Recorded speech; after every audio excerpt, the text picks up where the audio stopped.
Like many technical topics, plugins in Sublime Text have a terminology and jargon all their own. And if you spent any time looking at the API documentation, you've probably already encountered that. Now, getting a handle on the terms that are used inside of plugins is important for being able to find what you want in the documentation and understanding what it tells you when you get there. It's also vital when communicating and asking questions with other Sublime Text plugin authors as well. And that's why in this week's Plugin 101 video, we're going to teach you the terms you need to know when working with Sublime Text plugins.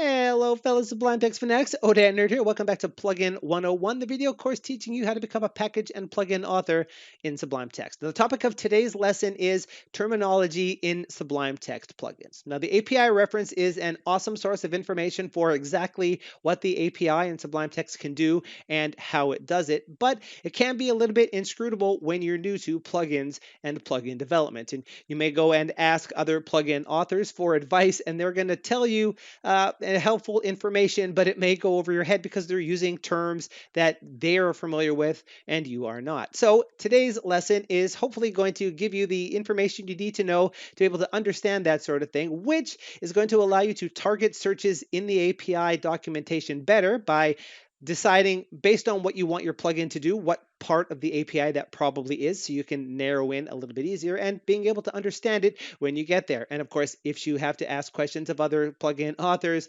being able to ask questions and understand what it is they're telling you. Now, remember, this is just the introductory overview to this. We're going to cover all of these topics in more detail in future videos in the series. So if you haven't already subscribed, make sure you do that so that you are apprised when those videos come. But let's go ahead and jump into sort of a semi-rapid fire dialogue on all of the different terminologies, classes, and things you're going to hear in the Sublime Text plugin world.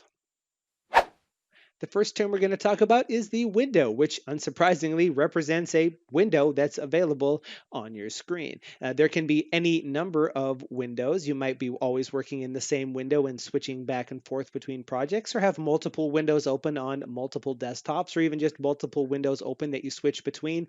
Whichever way you work it, the window is the main unit of interacting with Sublime Text. Windows can have folders open inside of them. They have the file catalog that allows the go to anything functionality to navigate within those files, and they also have files that are open so that you can actually work on them. There can be any number of windows, and they are represented by the window class internally. And inside of the Sublime Text console, as a debugging aid, the special variable window always represents the window that you're currently working in case you would like to take some sort of debugging or testing action. For example, window.newFile would create a brand new file here in this window, and we can see that happening right there. Inside of a window in Sublime Text, you're undoubtedly going to find one or more tabs, and those tabs are going to have content. The thing that wraps the content of a tab and makes it possible to be displayed is something we refer to as a sheet. And Sublime currently has two different kinds of sheets that it supports: text sheets and image sheets. Here we see an example of a text sheet. It's the most common type of sheet you're going to find, and here we're displaying the contents of my home page. The other kind of sheet that is available is the image sheet, because Sublime does have the ability to display certain kinds of images. And the fact that there's a class that is responsible for determining what is to be displayed inside of a tab is key in Sublime's ability to be able to determine what it should be displaying at any given time. Now, these are the two types of tabs that are available in Sublime Text 3. In Sublime Text 4, there's an extra kind of sheet that is an HTML sheet that can display MiniHTML, which is something we're going to be talking about in just a moment, so stay tuned for that, which allows you to display some HTML content. Now, we should point out here, sheets in Sublime Text plugins is something that I'm including here for completeness, but you could go years working on a Sublime Text plugin and never have to deal with a sheet. However, with the advent of the upcoming HTML sheet, these are probably going to be a little bit more popular than they are right now, so I thought I'd throw this in here anyway, so when people talk about it, you know what they're talking about. And although you're not going to run into sheets very frequently inside of your plugin, something that you will run into quite frequently is something we refer to as a view. A view, quite simply, is a view into a textual buffer of some sort. The primary notion of a view that you will probably come into contact with as a plugin author is when interacting with the contents of a file. This is a view into a buffer that stores the content of one of the files of my override audit plugin, for example. But that's not the only place that views are used. Anytime that you have a place where your plugin can take input or send output to, or any place you might be able to enter text in Sublime, is generally speaking a view. So not only is this file a view, so is the input widget in the find dialog, or the find and replace fields in the replace dialog, or the find where and replace fields in the find in files dialog. The input widget in the console is also an example of that, and so is the area where we can type commands into the command palette as well. Those are all examples of views. Now, views are represented internally by the view class, and much like the window class, down here in the console, the special variable view always represents the view that's currently focused up in the window. So we could ask this particular, whatever the active view is, for its file name, and we can see that right there. Now, we just talked about a view as being something that is a view into a buffer of some sort. So what exactly is a buffer? Well, a buffer is a memory area deep in the core of Sublime where the contents of the files that we're working with is being stored. Now, this isn't actually implemented by way of a class that we could get at via a plugin. Instead, it's something that we access by using a view into a particular buffer. But it's important to know the idea of a buffer in general because it's possible for multiple views to share the same buffer. That's why the command up here in the file menu, new view into file, is named that. By creating this, we get another view that is attached to the same buffer as the file we currently had open, which is why it has the same name. But if we were to pull it over to another panel over here and make some changes to this, we can see that if we look on the other side of the window, that particular view also has the exact same changes made because they're sharing a buffer behind the scenes. This distinguishing factor here between a buffer and a view is that because a view is a view into a buffer, it contains its own distinct state that's different from the other one. For example, over here in this file on the right, I can select all of this text over here, but if we were to jump over to the other panel, we can see that did not actually carry over. This view over here has its own concept of a selection, even though if we modify the text over here, we can still see it being reflected on the other side. You're probably familiar with the idea of configuring Sublime Text by way of Sublime settings files. For example, there's a standard default preferences. You can add syntax-specific settings on top of that. There are project-specific settings. There are even view-specific settings where we can make one particular view have different settings than other files of the same type or in the same project or whatever. And if that is a little bit unfamiliar to you, there's a video on the channel that I've linked down below that talks more about how that works in detail. But for the purposes of being a plugin author, there is actually a class in the API called settings that is responsible for wrapping that information and providing it to us as plugin authors so that we don't have to worry about any of the business of loading those files and determining whether it's a project setting or a syntax setting or anything along those lines. And this is implemented by way of a few different types of API things, which we'll get into in more detail. But down here on the console, the view, as we said, represents the current view, and the settings method gets the settings object that is associated with this. And inside of that, we could get any setting we want. For example, we could ask for the value of the syntax setting and see that this particular file is a syntax file. Anytime you need to work with any sort of preference, whether it's one of the ones that's built into Sublime or ones that your plugin created itself, a settings object is the way to get at it. Sublime is a text editor, and it stands to reason that a lot of the time something that you're doing in your plugin is going to involve text in some fashion, grabbing some text out of the buffer, putting some text in, manipulating text, something along those lines. And in order to do that, we need to be able to know where inside the file we're putting things or getting things. And we do that by way of something we refer to as a point. Now, a point is just a number. There's not a class that's associated with this, and it represents an offset in characters from the start of a buffer. So So right now my cursor is on line 1, column 1. That is point 0. The next point is point 1. The next one is point 2, and so on until you reach the very last character in the file, which would have a character offset that is the size of the file. Now, Sublime always uses characters for this, so whether you're using something with a multi-byte character encoding or just regular plain old ASCII, you're going to always end up with that working the same way. And also important for this is to mention that when Sublime loads a file, whether you're on Windows, Mac OS, or Linux, which all have different conventions about what characters represent line terminators, internally those are always normalized to be a single character so that you don't have to worry as a plugin author where your offsets are. Using a point, we can access any particular character in a file that we want. But in a plugin, you generally want more than just a single character. You want a word, or a line, or a paragraph, or the body of a function, or the content of a div tag, something along those lines. In order to do that, we have to provide some sort of information about a larger span of text than a single character. And we do that by way of a class known as a region. Now, a region just contains 2 points that represents a beginning character offset and an ending character offset. And when Sublime uses them, it knows that that span of text is what we're interested in.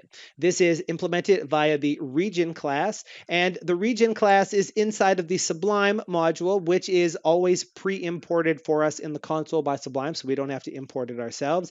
And you can create a region by giving it a start point and an end point. For example, here a 0 through 10 to say that the region starts at character 0, which is the first character in the file, and spans up to line 10. And we can take various operations like asking a region for its size, which in this case is 10, and we can also use that in various API operations like grabbing contents of the file out as well. We know that using a point, we can address any particular character inside of a file by its offset. And if we wanted access to a larger region of text, we would create a region, which is just 2 points, the start offset and the end offset, and Sublime knows we're interested in the characters in between. What if we were interested in the text that's currently selected so that we could manipulate it, for example? Or what if we were interested in the current cursor location to get the word to the left of it, or to know if the cursor is inside of a tag, to know if we should take an action, something along those lines? How would we get at that?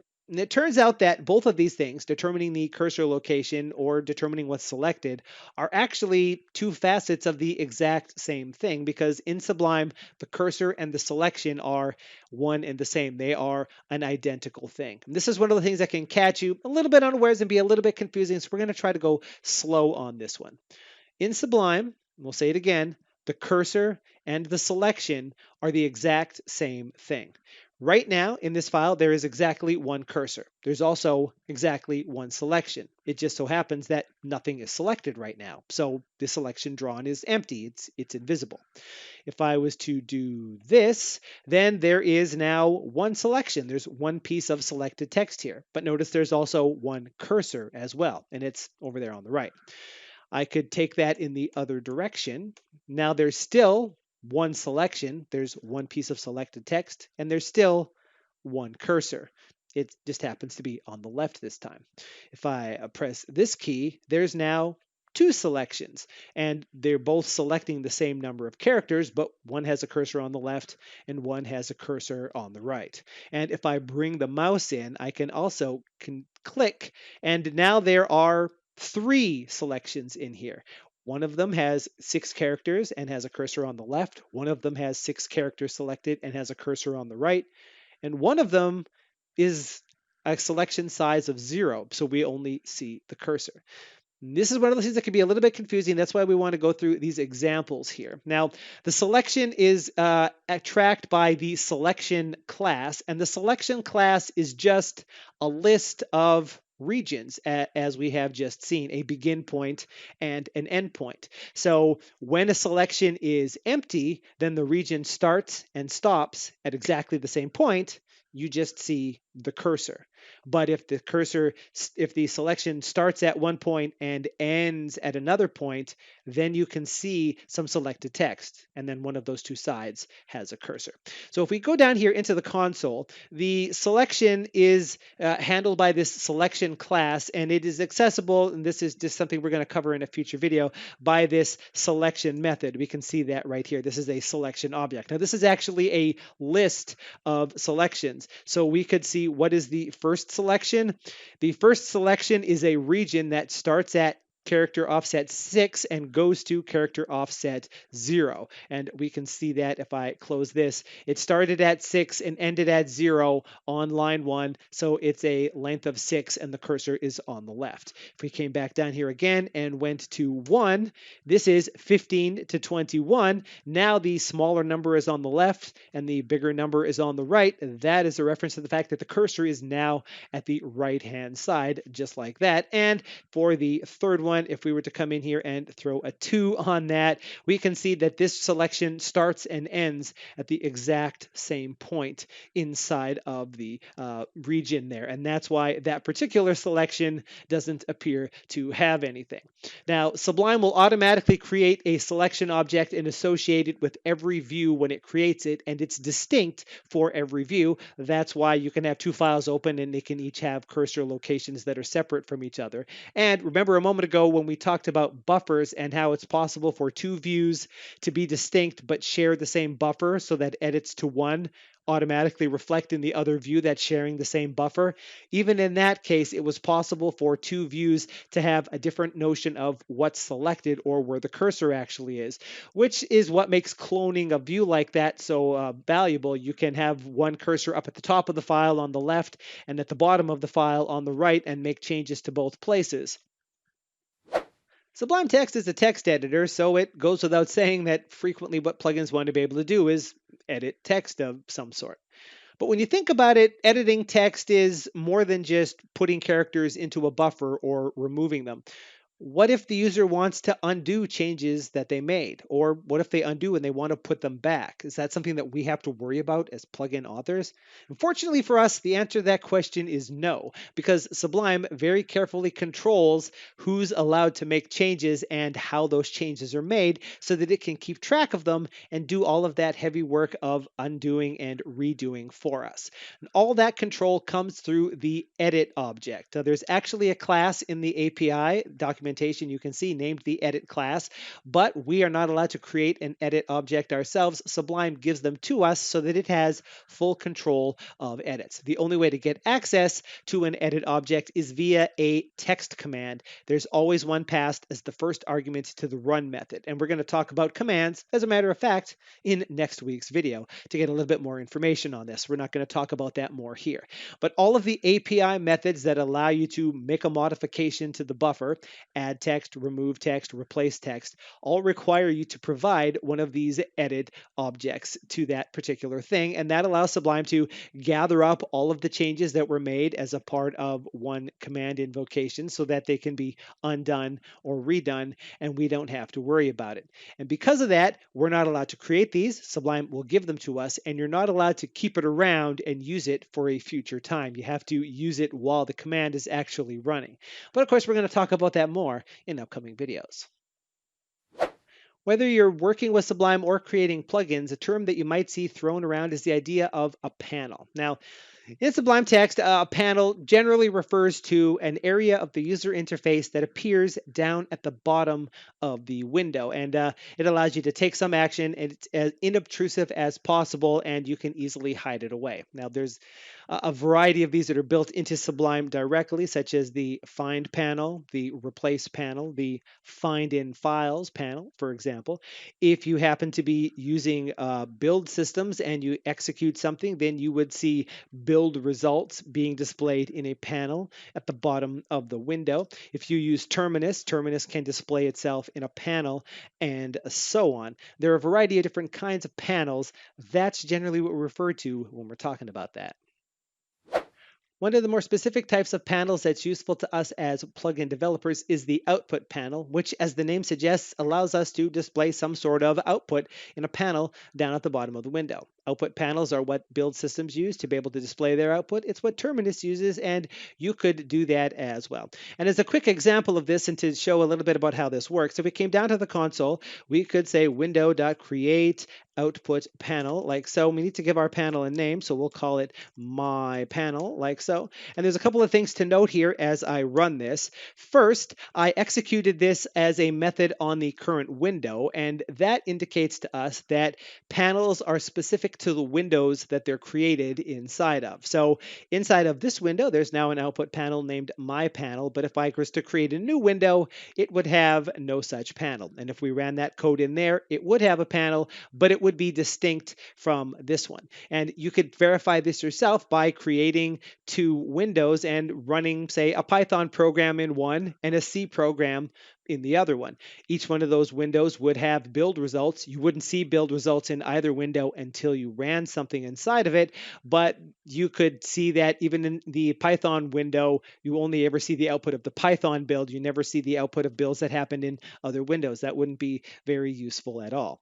The other thing to note is that what this returned is a view object, because output panels are, as we said previously, an example of a view. Anything that we could do with a regular file view, like put text in or get text out, is something that we could do with a panel as well. Now that I've done this, if we came over to the panel switcher, we can see there's a panel here named my panel, and it's down here at the bottom of the window, and we could type stuff in here. Type stuff in here like so, and we could close that panel if we want, and if we came back, we could get at that panel and see that there, and our plugin could of course grab that text out, put other text in, anything we might want.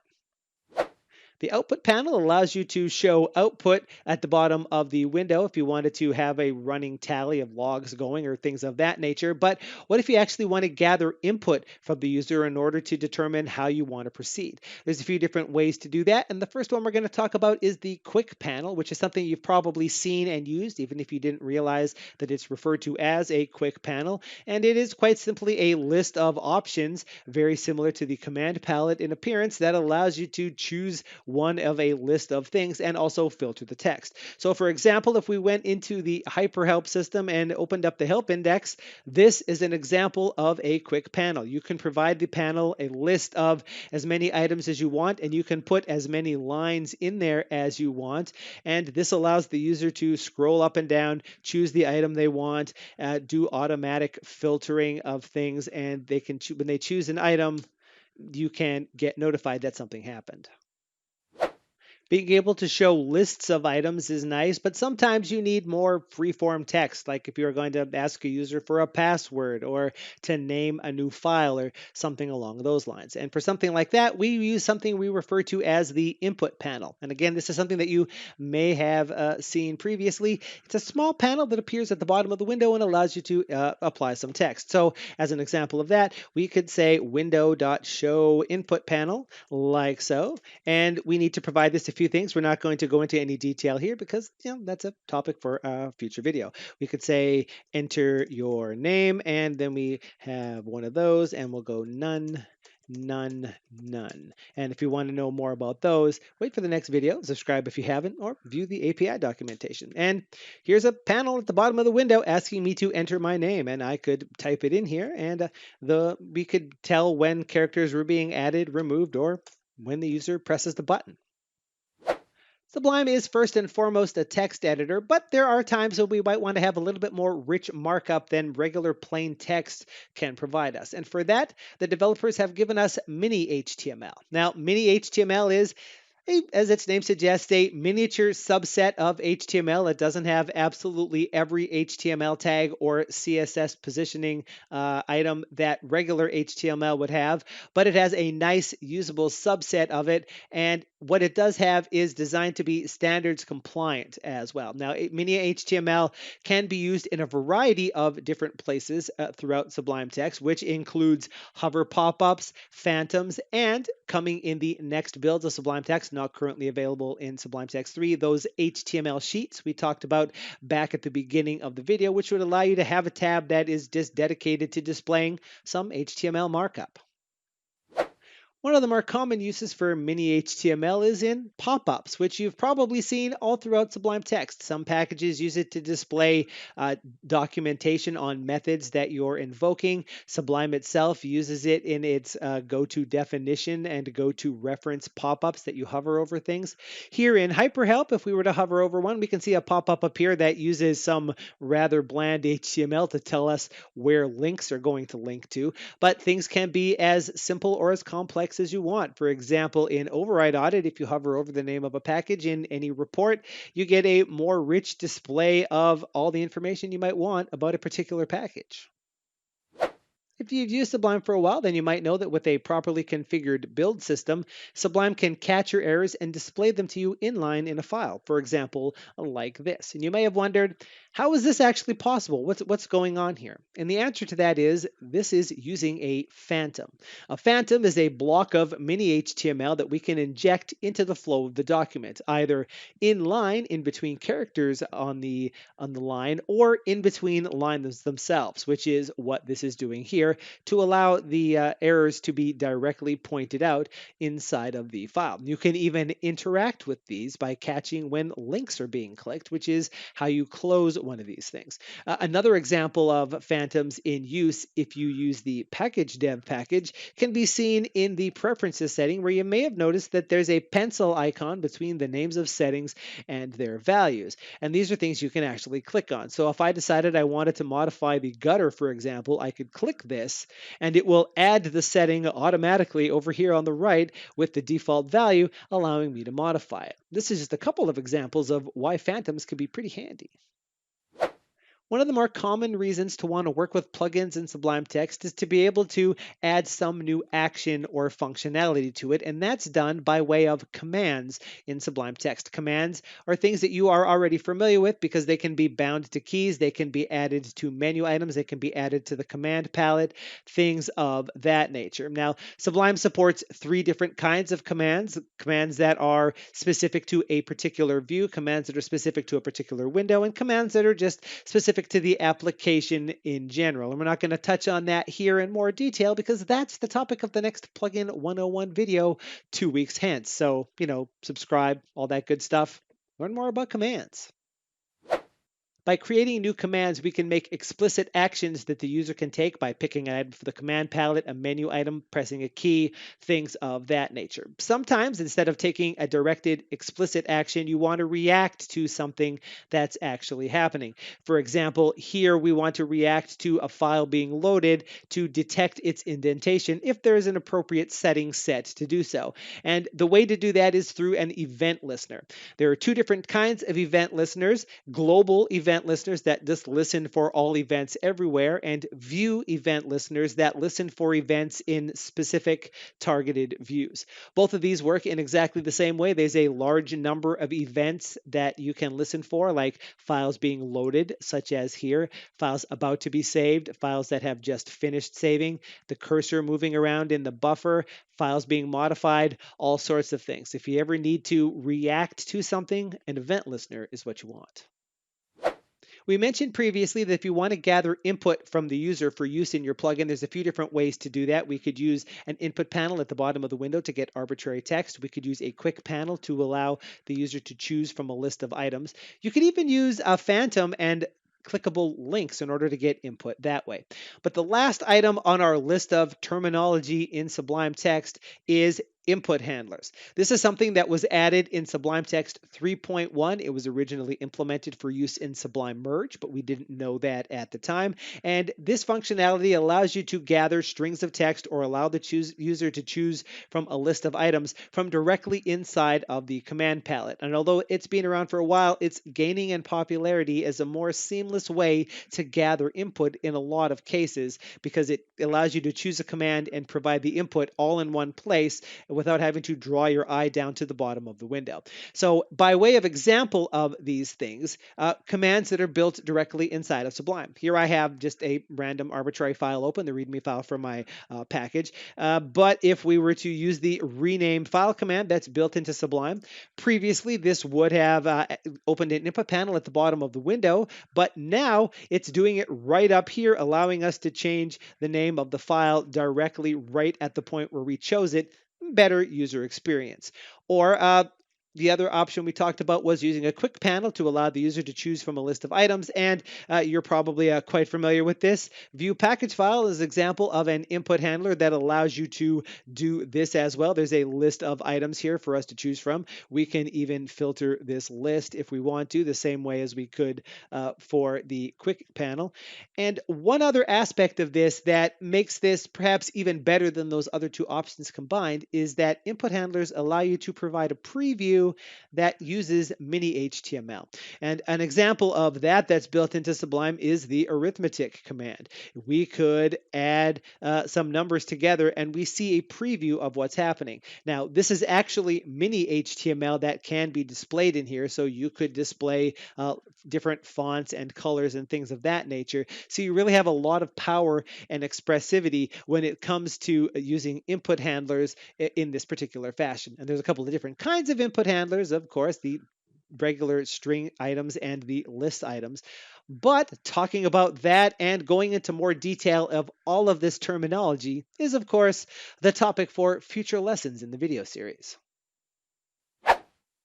We covered a fair amount of terminology here. Remember, you can always go back and watch the video as many times as you need. And if you have any questions or any of these things are a little bit unclear, you can leave that comment down in the comment section below and we'll straighten you out. But hopefully this will make it a little bit easier to understand what the API documentation is telling you, to determine where in the documentation you should be looking when you want to do something, and how to ask a question and understand the answer when you ask another plugin developer in Sublime, and they use this sort of terminology to explain what's going on. And of course, we're going to be fleshing out all of these topics in much more detail in future videos in the series, starting with commands in the very next video in this series. So if you haven't already done so, you might want to use those buttons down below to thumb, subscribe, and share as you deem appropriate so you don't miss out on all the command and plugin goodness. But until that next video, this is ODAT Nerd asking you to please have a sublime day.